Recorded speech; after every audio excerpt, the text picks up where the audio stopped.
Introduction. Today, Ram and Vicky are sitting at the dining table and waiting for the dinner. Ram asked Vicky to pass the juice jar to him, but by mistake, Vicky hits some utensils and they fall down on the floor. Some of them were broken and some of them remain same. Then Vicky asked Ram, why glass utensils are broken and steel utensils remain unaffected? Why is it so? Ram replied him that it is due to the properties of solids. Glass is brittle, while steel is not. Each material has its own mechanical property. Students, I know you are much curious about this discussion. So, let's talk more about the mechanical properties of solids.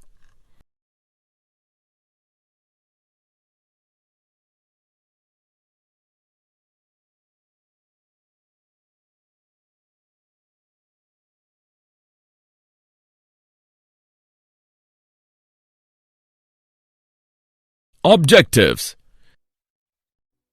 At the end of this lesson, you will be able to define solids, know about elastic body and plastic body, understand elastic behavior of solids, define stress and strain, define Hooke's law, analyze stress-strain curve, calculate elastic moduli, calculate Poisson's ratio, know the applications of elastic behavior of materials.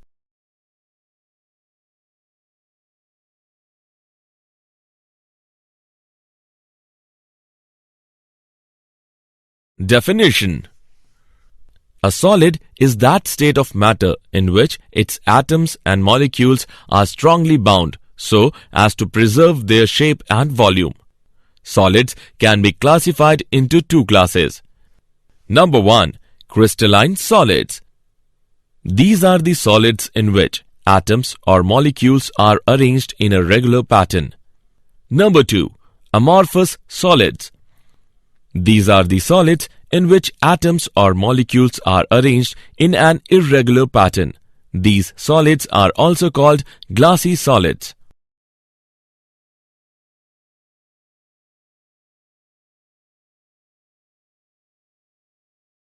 Elastic body and plastic body.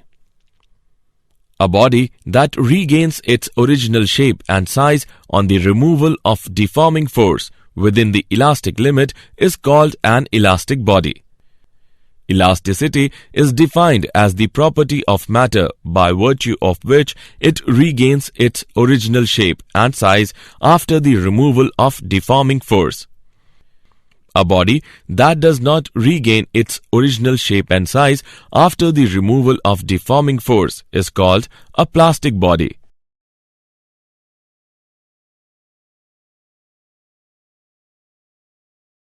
Elastic behavior of solids. In a solid, each atom is surrounded by neighboring atoms. When a solid is deformed, the atoms are displaced from their equilibrium positions, causing a change in the interatomic distances. When the deforming force is removed, the interatomic forces tend to drive them back to their original positions. Thus, the body regains its original shape and size.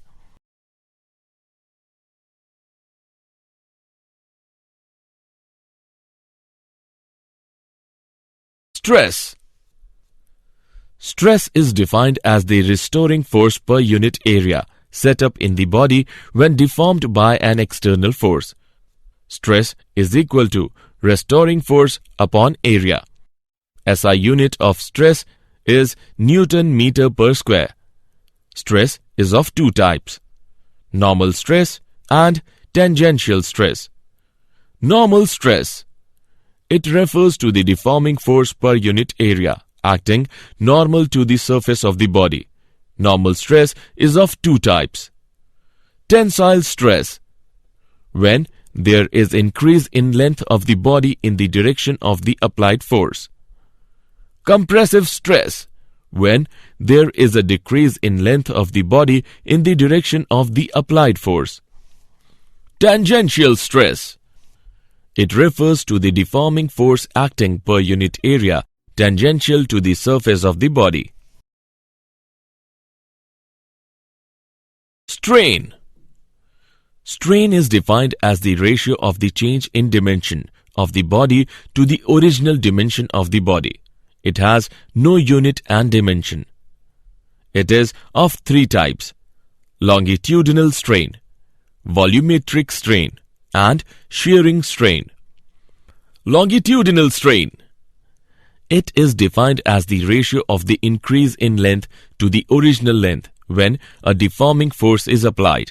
Longitudinal strain is equal to delta L by L. Volumetric strain. It is defined as the ratio of the change in volume of the original volume when a deforming force is applied. Volumetric strain is equal to minus delta V by V. Shearing strain. It is defined as the angle through which a line initially perpendicular to the fixed face gets turned on applying a tangential deforming force. Hooke's law. Hooke's law states that within the limit of elasticity, stress is directly proportional to strain. Stress is equal to constant into strain. Constant is equal to stress upon strain. Here, this constant is called coefficient of elasticity. Hooke's law is an empirical law and is found to be valid for most materials.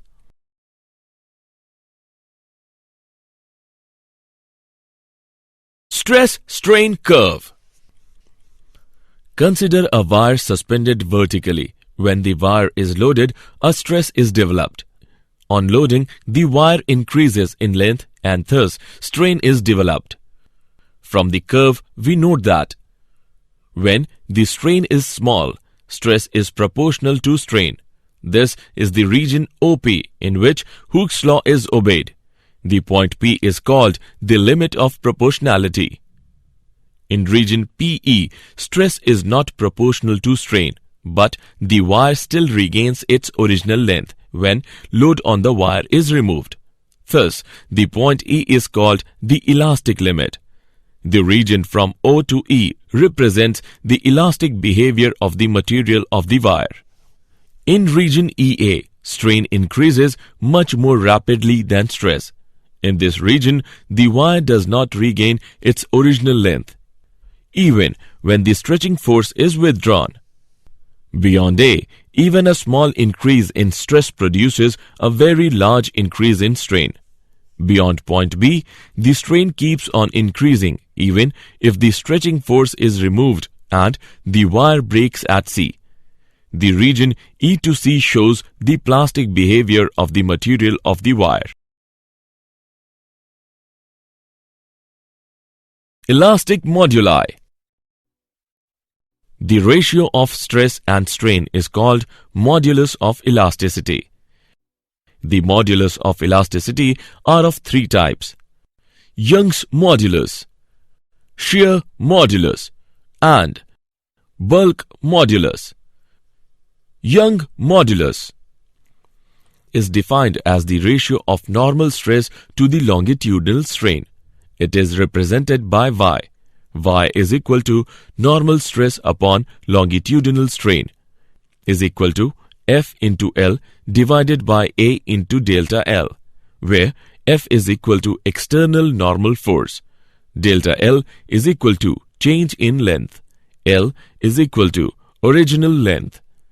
The ratio of shearing stress to the corresponding shearing strain is called the shear modulus of the material and is represented by G. G is equal to F by A into theta. It is observed that the shear modulus is generally less than Young's modulus. Bulk modulus is defined as the ratio of normal stress to the volumetric strain and is represented by K. K is equal to normal stress upon volumetric strain. K is equal to F upon A divided by negative delta V upon V. The reciprocal of the bulk modulus is known as compressibility.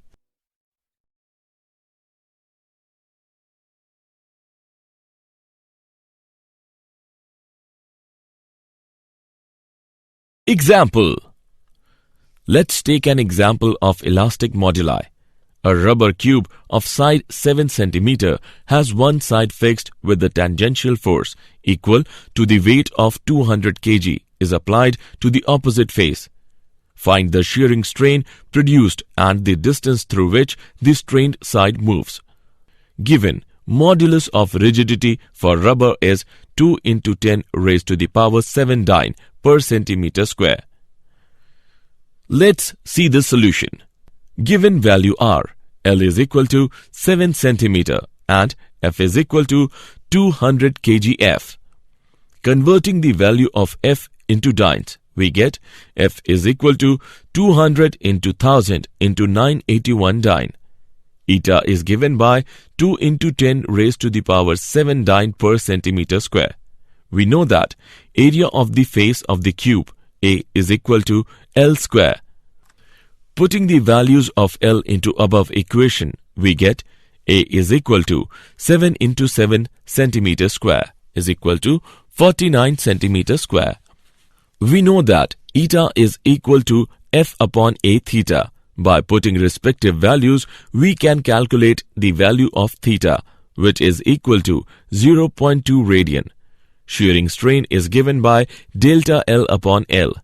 Delta L is equal to 7 into 0.2 centimeter. After calculation, we get the value of delta L is equal to 1.4 centimeter. Poisson's ratio. When we stretch a wire, it becomes longer but thinner. It means that the increase in length is always accompanied by a decrease in the cross-section. The ratio of the lateral strain and the longitudinal strain is constant for a given material is known as the Poisson's ratio. V is equal to epsilon dash divided by epsilon. Here, V is the Poisson's ratio.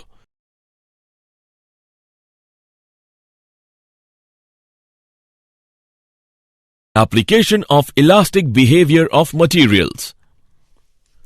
Some materials regain their original form long after the removal of the deforming force.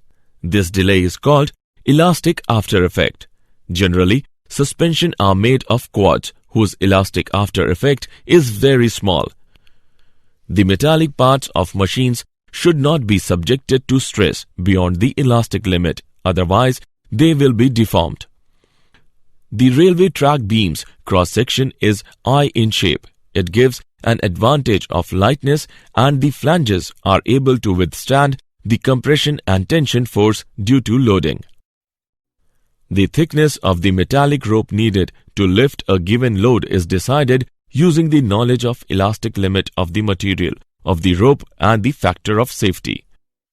While using a material, it is ensured that the working stress is always larger than its breaking stress. The difference is the safety factor. Did you know? Maxwell was the first to define bulk modulus. According to recent studies, a class called semi-crystalline solid does exist. In this, both amorphous and crystalline phases coexist. Some polymers are in this category, for example, polyethylene. When a body is heated but not allowed to expand due to certain constraints, then internal forces are developed which give rise to stress known as thermal stress. Summary. Let us summarize what we have learnt. A solid is that state of matter in which its atoms and molecules are strongly bound so as to preserve their shape and volume. Elasticity is defined as the property of matter by virtue of which it regains its original shape and size after the removal of deforming force. Stress is defined as the restoring force per unit area set up in the body when deformed by an external force. Strain is defined as the ratio of the change in dimension of the body to the original dimension of the body. Hooke's law states that within the limit of elasticity, stress is directly proportional to strain.